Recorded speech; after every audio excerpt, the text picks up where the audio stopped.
Good day everyone. I'm Ethan, moderator for this webinar. Welcome everyone for today's webinar. Best practices for responding to a Form 483 citation and or warning letter issued by FDA. I would now like to introduce our presenter for today, Caroline Triano. Caroline Triano has more than 35 years of experience in computer system validation and compliance in the pharmaceutical, medical device, tobacco, and other FDA-regulated industries. I would now like to hand over the floor to the speaker. Over to you, Caroline. Thank you. Hello, everyone. I'm Carolyn Troiano.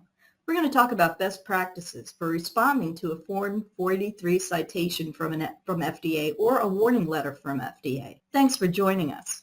We'll talk about regulatory oversight and the types of inspections, the Form 483 and citations, responding to it, some examples, and then further FDA enforcement action. So here we're going to talk about FDA based on predicate rules. In manufacturing, it's not just manufacturing operations, but quality control labs that support them. Now, companies regulated by FDA have good reason to meet the compliance guidelines, and FDA operates on some key premises. If you didn't document something, it was never done. You have to have proof. FDA can issue fines, confiscate materials, products, shut down operations, and FDA has many tools available to them to interact and engage various companies that they regulate. This is where it starts. Then if it's not responded to properly or in a timely manner, it can escalate to a warning letter. Management is told at the end of an inspection that there are some objectionable conditions.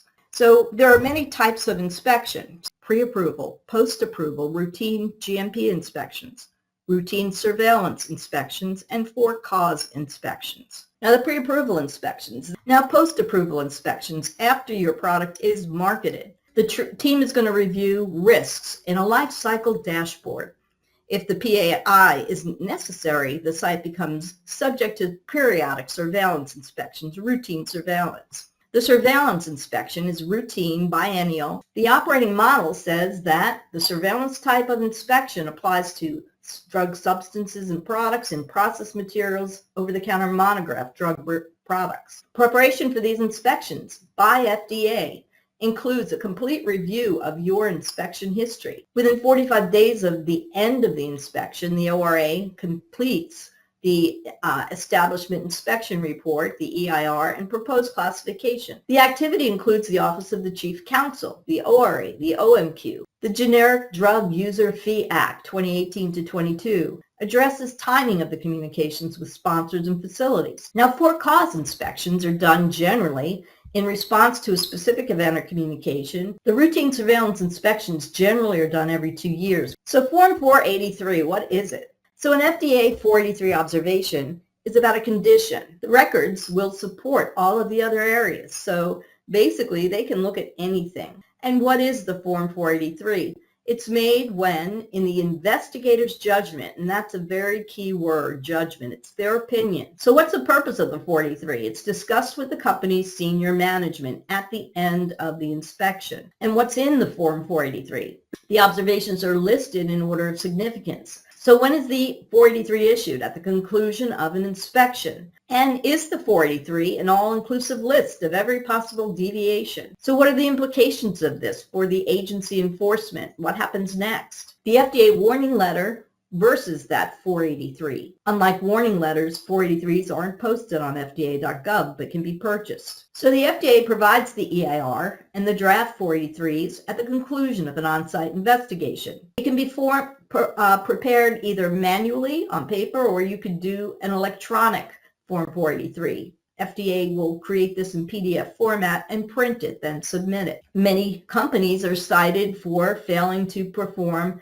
systemic corrective action. This is very important. Now, for fiscal year 2013, the Form 483 frequent citations for medical devices, it was CAPA procedures, not having them or inadequate, complaint handling, lacking or inadequate, purchasing control procedures, non-conformance material report. In 2013, for pharmaceuticals, a lot of the issues were related to the quality control unit, not having or following procedures, equipment cleaning and maintenance, release testing, sampling and in-process testing. The findings included no evidence of the plan. So the FDA encourages resolution of issues through informal mechanisms before issuing a 483. Now, the USA FDA has jurisdiction only in the United States. Now, the MRA between EMA and FDA, that's a memorandum of understanding where that allows the health authorities to maximize inspection efforts on high-risk sites.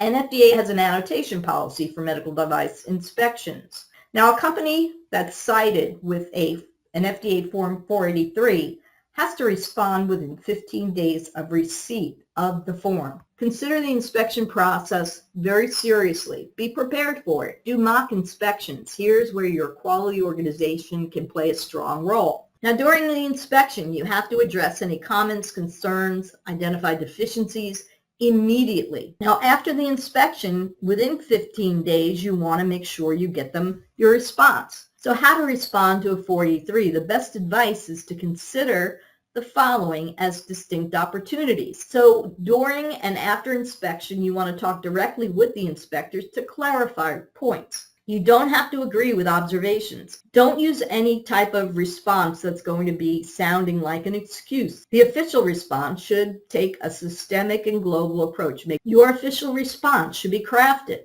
It should be well-reasoned. The official response should also be timely, within 15 business days, and be complete. Address every single observation, not all of them in general or groups of them. And your response will be reviewed by several people at the FDA, some of whom are not as familiar with your company operations. So think about that. So based on the response submitted, the FDA will classify the inspection as either no action indicated, voluntary action indicated, or official action indicated. So the post-response, once the response is submitted, the company should be diligent in executing the plan. Get as many things done as you can. So what are the keys of responding to that 483? Senior management has to take responsibility, demonstrating recognition of how serious the violations are. So below are typical examples of actions that will be responsive to FDA observations. Perform the internal audits, do gap analyses, and take action. So when you're developing your action plan, begin drafting your response. You only have 15 days to complete it. Again, take the broad and systemic review or view of specific citations. Determine whether any of the issues underlying the citations have an adverse effect on the safety or efficacy of the product at issue. So other example activities: convene a quality system management review, QSMR. You can conduct a mock inspection and gap analysis, and after the 15-day window passes, then do a mock audit and prepare for when the agency returns. And it's recommended also that you're very clear. Your response should be specifically to each observation. Carefully manage disputes. If you decide to dispute an observation, be prepared to back it up with factual and objective evidence. Know who at FDA is going to review your response, and continue with consistent follow-up. Specify each time when you're going to give them another update. Prepare for reinspection. There's a very good chance you're going to have a follow-up visit, and it likely is going to be unannounced. And what does the FDA reviewer, any given reviewer, expect in your response? Your response letter should have a cover letter, the body of the response, a list of attachments, and a table of accomplishments versus targets. The cover letters, you have to determine who's the primary point of contact. Identify any points of disagreement, but you have to have concrete evidence of your position. Use the body of the response, Appendix 1, separate actions that are completed from those planned. Confirm the response contains the following elements. There should be systemic corrections. So provide what FDA wants in Appendix 2, list of attachments. Show what completed in Appendix 3, table of actions and accomplishments. At completion of remedial action, review industry Form 483 observations to get an advantage. So how do you interpret a 483? The challenge is that these are issued to firms, and to evaluate the seriousness. Look at the length of it. Is the long one? It's obviously going to have more problems. If the 483 is issued to a company that received multiple warning letters in the past, determine whether any of these observations have an extensive description of examples. Identify how many investigators were on the inspection, who they were. And there are key ways the FDA has changed in recent years. So 483s remain just as important, but how the firm addresses them is now more important. Some common response inadequacies: not assessing all affected product. So here's an inadequate response. We regretfully disagree with this finding. It's wrong because it's argumentative without giving any evidence why you feel they're wrong. A good response is: we opened up a CAPA, we looked at the root cause, quarantined the product with dates, arranged for retrospective review, and when that will be complete. What's right about it? There's objective evidence, completed actions, good response, immediate corrections when possible, adequately documented, and why even the best response may not prevent the warning letter. In situation 2, should not be assigned if the inspection documented major deficiencies. FDA's reaction to an inadequate response, or we reviewed your response, concluded it's not adequate, didn't provide evidence that retrospective review was done for quality system procedures. So response best practices: describe the comprehensive corrective action plan. Remember the procedure isn't implemented until the SOP has been approved and training of all people completed. If it's an unsatisfactory response, you could get a warning letter, additional compliance actions like a seizure of products. So the agency will confirm implementation of any corrective actions at the next inspection. A moderately bad 43 can cost millions. Learn from others' mistakes, but still you may have a moderately bad 43. So that covers the presentation. Yeah, the most important thing is being responsive and really responding to what they are saying and what's underlying it. So think deeply into why is this a problem for FDA, and let them know you understand their concerns. You understand what they're saying to you. That's one of the most important things. And then once you really do understand it, and it might be at your closeout meeting, you have that discussion. Let me really understand exactly what you're saying here. Make them understand you're going to be committed to corrective action. You're committing to timelines, targets, and resources applied. Let them know your management is behind this. Let it come from them with a cover letter. So it's important to let them know that they mean business, and it's not just for the sake of argument that, well, this citation says this and you're doing X instead. It's about them being concerned about product safety.